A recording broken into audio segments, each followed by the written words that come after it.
All right, family. So we've been getting a lot of feedback and general questions on our social media feeds on Instagram, TikTok, YouTube, and our general social media channels about specific questions that patients and some of our followers out there have.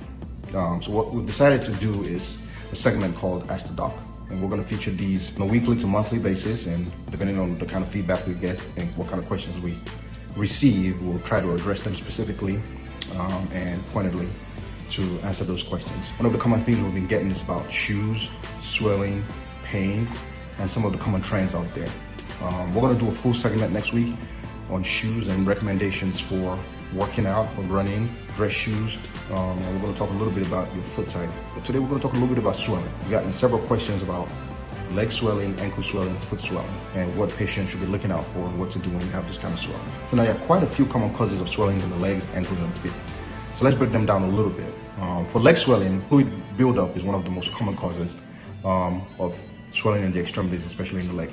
Now, if you want to kind of look at a holistic picture, then you want to look at your heart and what we call the second heart, which is your calf muscles.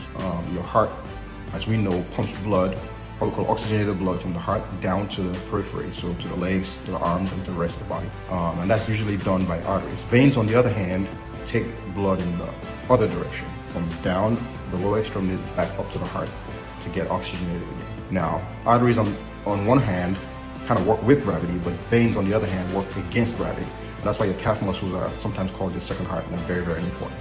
Why is this important? Veins have what are called valves. And when you walk, run, or activate those calf muscles, the muscles pump the blood, move the blood in the opposite direction of gravity back up towards the heart. Now, ideally, when those calf muscles pump, the blood goes up, the valves close, and it prevents the blood from leaking back down. In something called chronic venous insufficiency, those valves become incompetent. We call them incompetent valves. And so what happens is the calf muscles work, they pump the blood goes up in one direction against gravity. But unfortunately, because the valves are incompetent and not staying closed, they stay open, the blood kind of leaks back down, and you might see something called varicose veins or distension or swelling in the feet, in the ankles, or in the lower leg. A lot of times these are what we call usually symmetrical, because it's a systemic disease, and you notice swelling on both the right side and on the left side. That can also be related to heart disease, heart failure, something called CHF. But a lot of times it can be isolated to just the extremities where you have incompetent valves in the vein. And when those veins stay incompetent and are not closing up anymore, again, that blood leaks back down, you get swelling in the legs. That swelling can involve the ankles and also involve the feet. It's important whenever you have swelling to also isolate, hey, where is the swelling happening and is it symmetrical? So if you have swelling on just one leg or just one ankle and just one foot, chances are it's not a systemic disease like heart disease. It's probably something localized to that area. It could be an injury from a sprain, strain, or fracture. It could be related to, excess salt intake or blood clot, for example. That's something that can cause swelling. Now, usually blood clots usually are painful, and they usually occur, in the lower extremities around the calf muscles. Again, your calf muscles are super important. That's why we call them the second heart.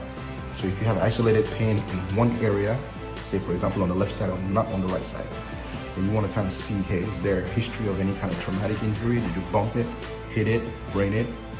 Again, when there's an injury, it should be localized and isolated to one side. But if it's happening on both sides, and again, we want to look for more systemic and holistic problems. Excess salt intake, obesity, even conditions like liver disease, heart failure, again, can all cause swelling in the extremities.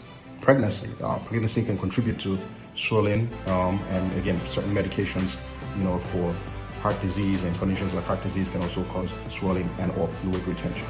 Again, first thing you should ask yourself is, where is the swelling located and is it symmetrical? If it's on one side, chances are it's some kind of isolated, localized injury.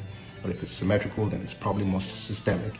At Anadel Center, we can help you isolate where the problem is and fix it, not just put a band-aid on it, find out what the underlying cause of the swelling is. Again, check us out at www.anadelcenter.com, 972-864-7353.